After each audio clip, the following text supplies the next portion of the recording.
Hola, mi nombre es Mario Fernández, soy el coordinador de la asignatura de Enfermedades Infecciosas de CTO Medicina.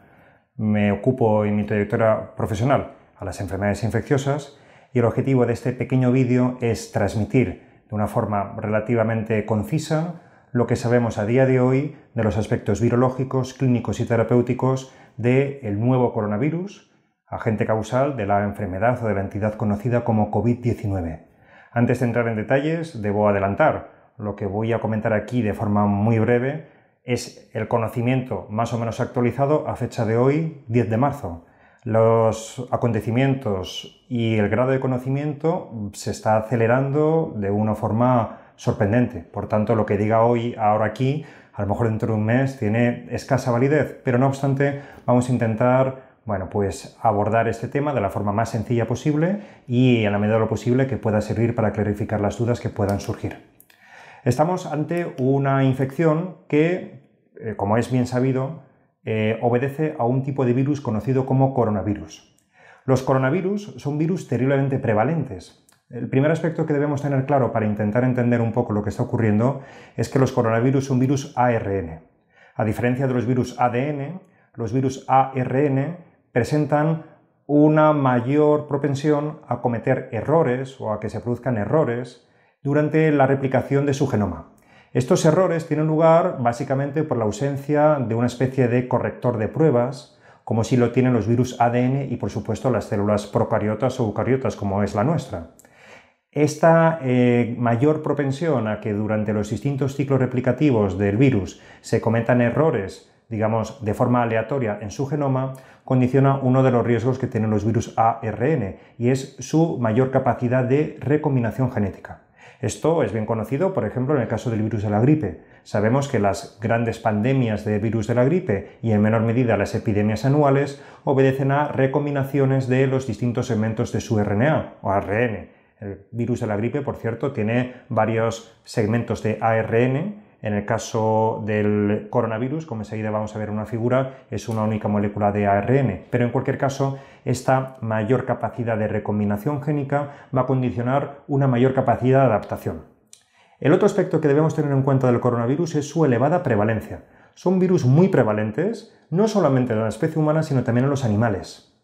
Por tanto, son virus que tienen capacidad para llevar a cabo lo que se conoce como salto de especie. Virus que en condiciones naturales, digámoslo así, infectan fundamentalmente a diversos animales, y ya veremos que el origen de los distintos coronavirus generalmente suelen ser los murciélagos, tienen capacidad de, a través de una recombinación génica, adaptarse a nuevos hospedadores. En ese paso, en ocasiones interviene un huésped secundario, como iremos viendo, y en último término termina afectando al ser humano. Por tanto, virus ARN, elevada capacidad de recombinación génica, frecuente afectación de animales, y por tanto gran capacidad de adaptación, de recombinación y de salto de especie.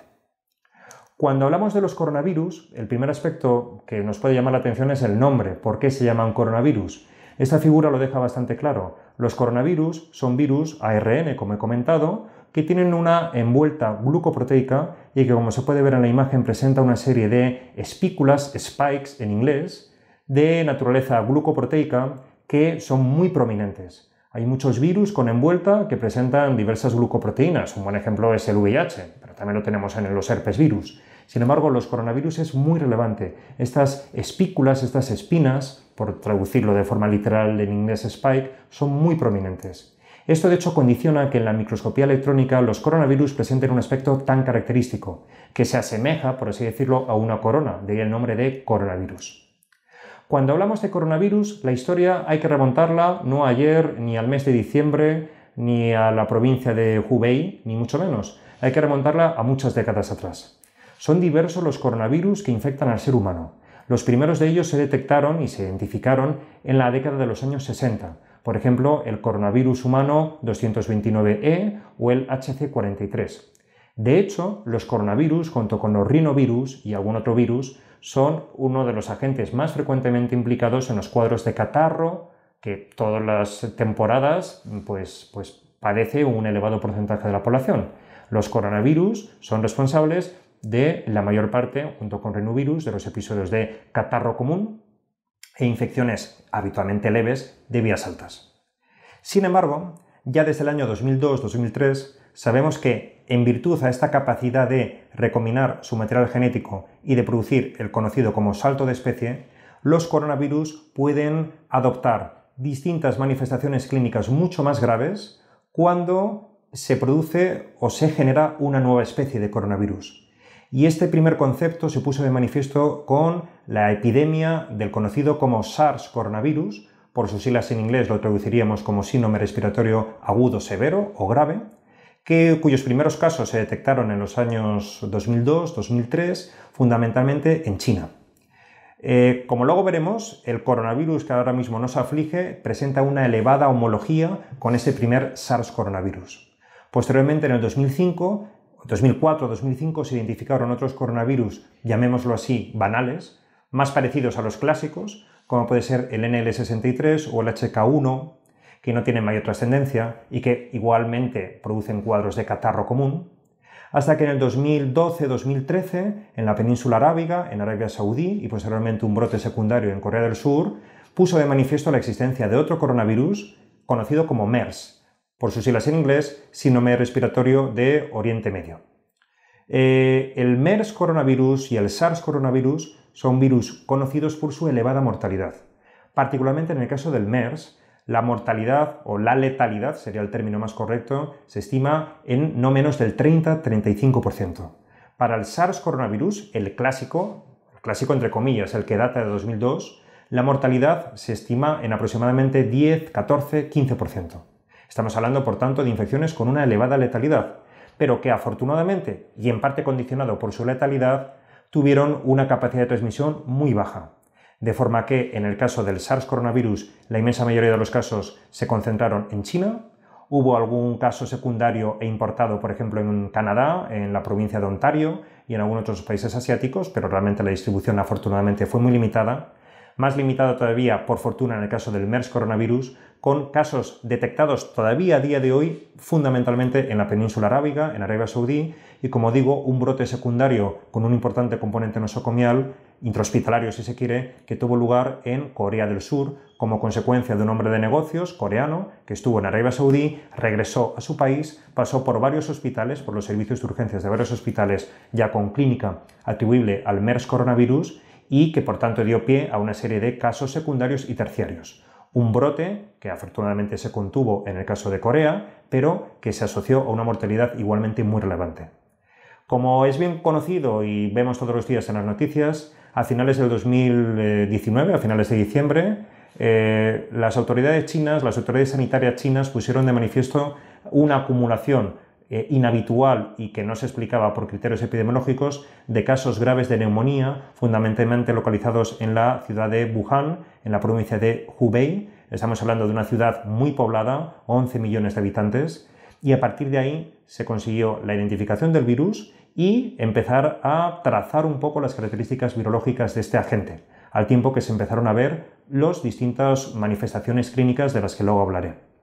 Simplemente por hacer hincapié en este carácter íntimamente relacionado con los animales y el salto de especie, en el caso del SARS coronavirus y del MERS coronavirus, se sabe que el huésped original es el murciélago, concretamente el murciélago de herradura, y existe un intermediario secundario en el que habitualmente las manifestaciones clínicas son bastante banales, un huésped secundario, digámoslo así, y que en el caso del SARS coronavirus se identificó como la civeta. La civeta es un mamífero que, pues parece ser que tiene un especial prestigio, incluso culinario, en China y en la gastronomía china. En el caso del MERS, ese huésped secundario que actúa un poco como mecanismo de amplificación y como vector último es el dromedario. La identificación del huésped secundario, por ejemplo en el caso del SARS coronavirus y en menor medida también del MERS, ha sido muy útil a la hora de intentar contener el brote inicial de la infección.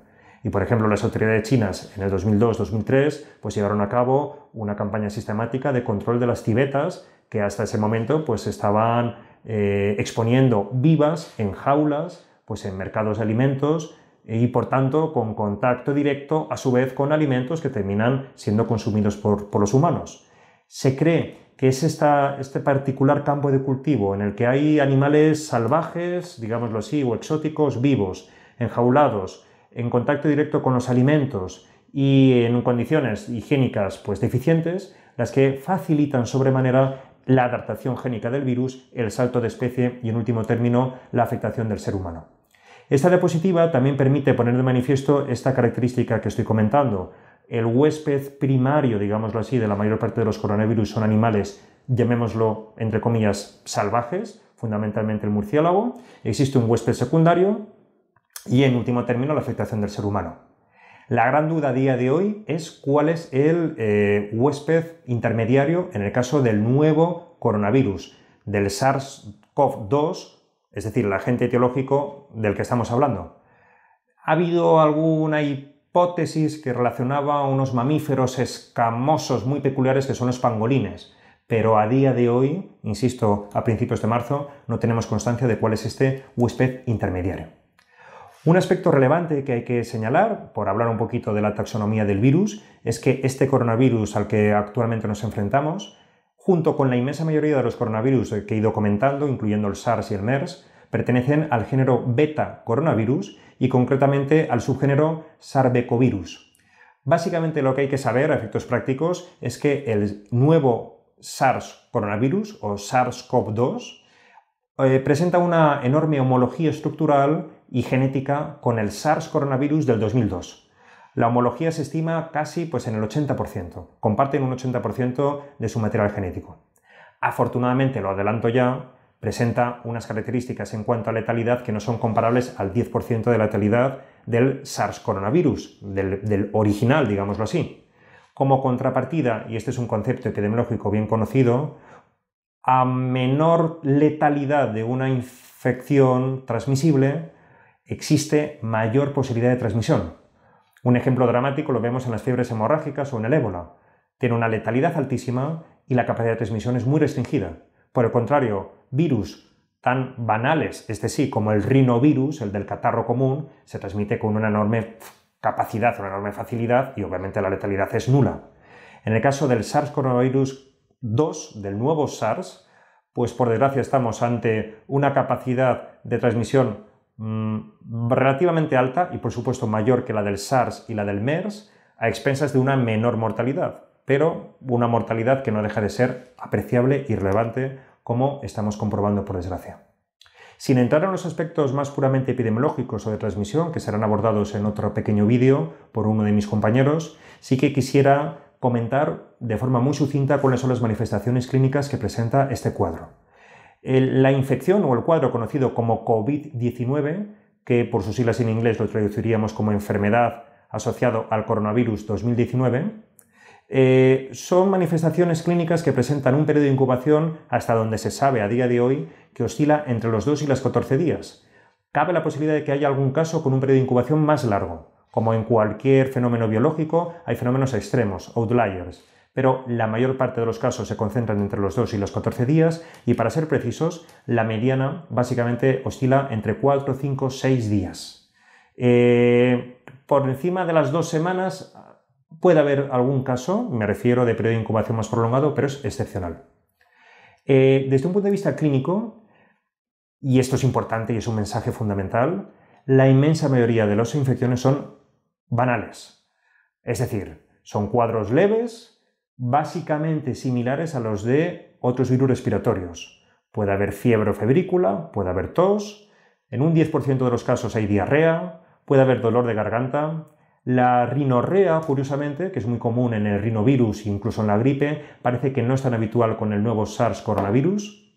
Y bueno, pues puede haber malestar general, artromialgias, etc.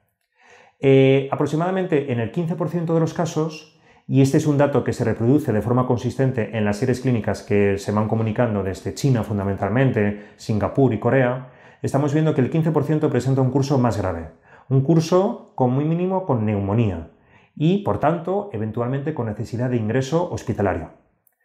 Aproximadamente en el 5% de los casos el curso es muy grave. Puede cursar con fracaso multiorgánico, shock séptico o síndrome de distrés respiratorio del adulto. Por tanto, 80% casos muy banales, 15% casos más graves y un 5% casos muy graves. En términos globales, y esta es una cifra sujeta a constante revisión, pero que parece que se mantiene de forma bastante consistente, la letalidad, es decir, el número de muertes atribuibles en personas infectadas, oscila entre el 2 y el 3%. Por supuesto, hay países que están reportando cifras por debajo del 1%, hay otros países, como últimamente Italia, en los cuales la mortalidad o la letalidad, por utilizar un término epidemiológicamente más preciso, parece que está siendo un poquito mayor. Pero en cualquier caso nos movemos en este intervalo. No obstante, este es el dato agregado. Si nos vamos a distintas categorías de edad y distintos factores de riesgo, en pacientes jóvenes, entiendo por jóvenes menores de 50 años, la letalidad es absolutamente anecdótica, por fortuna. Por desgracia, si nos vamos a pacientes en el otro extremo, más de 80 años, la letalidad se estima en torno al 15%. Y en ese pequeño subgrupo de pacientes, 5% con manifestaciones clínicas muy graves, hasta ahora, repito, lo que sabemos es que la letalidad puede alcanzar el 50%. Con cuadros muy graves en los que fundamentalmente, más allá del fracaso multiorgánico, tiene lugar, como se puede ver en las imágenes, pues una neumonía con infiltrados alveolares, dispersos, parcheados, con síndrome de distrés respiratorio agudo, liberación de citoquinas y una evolución en muchas ocasiones fatal. Insisto, en una minoría de casos. ¿Cuáles son los factores de riesgo hasta donde sabemos ahora mismo que se vinculan con mayor gravedad? Bueno, pues parece que en todas las series clínicas, la edad avanzada, la presencia de patologías respiratorias crónicas, las comorbilidades y la inmunosupresión serían factores de riesgo que se asocian eventualmente a una mayor gravedad del cuadro. Fuera de estos factores de riesgo, puede haber algún caso con mala evolución, pero es absolutamente excepcional. Por tanto, no hay que perder de vista el mensaje que ya estoy comentando y ya he comentado en diapositivas anteriores. La inmensa mayoría de las ocasiones, el cuadro es leve, un 15% puede ser moderado en cuanto a que hay neumonía. Cuando confluyen algunos de estos factores de riesgo, edad avanzada o comorbilidades e inmunodepresión, ese último aspecto, por cierto, no está tan claro, pero parece que tenemos algún dato que lo sugiere, que la inmunodepresión, y desde luego es de esperar, confiere mayor riesgo, pues la evolución puede ser peor. Por último, ¿qué tenemos de tratamiento a día de hoy? Más allá de las medidas de soporte, por desgracia, no existe a día de hoy ningún tratamiento que de forma consistente en un ensayo clínico haya demostrado mejorar el pronóstico, no ya del nuevo SARS coronavirus, sino ni siquiera del MERS o del SARS coronavirus clásico, el del 2002. De hecho, la FDA no tiene ningún fármaco a día de hoy aprobado con esta indicación. Hay bastantes trabajos con el uso de inhibidores de la proteasa, los fármacos que se utilizan como antirretrovirales, sobre todo lopinavir, ritonavir y otros inhibidores de la proteasa. Pero efectivamente, en la elaboración del virión o la formación del virión infectivo del coronavirus existe un proceso de proteólisis. Se requiere el concurso de una proteasa vírica que puede ser inhibida con fármacos que inhiben, por ejemplo, la proteasa del VIH. Por desgracia, no existen a día de hoy datos consistentes de la utilidad de esta terapia en el nuevo coronavirus. Hay datos que parece que pueden mejorar el pronóstico en pacientes infectados por SARS o por MERS. De hecho, hay un ensayo clínico en marcha en el que se utiliza, bueno, mejor dicho, rectifico, hay muchos ensayos clínicos en marcha, fundamentalmente en China y con el nuevo SARS coronavirus. Pero ya desde hace un par de años, quería decir, hay un ensayo clínico en marcha, el ensayo Miracle, en Arabia Saudí, fundamentalmente, para el tratamiento del MERS coronavirus con lopinavir, ritonavir asociado a interferón beta. Los resultados de ese ensayo a día de hoy se desconocen y en cualquier caso no estamos hablando del nuevo coronavirus, sino del MERS. Recordemos, una mortalidad hasta del 30%.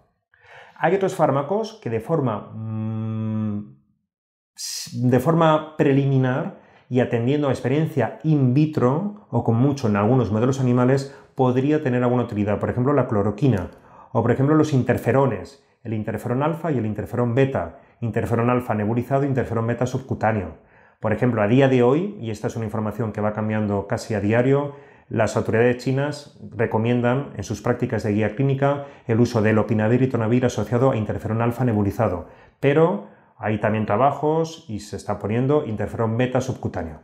El fármaco que parece que podría ofrecer mejores expectativas es un fármaco a día de hoy no comercializado, aunque se está empezando a utilizar en pacientes, que es el remdesivir.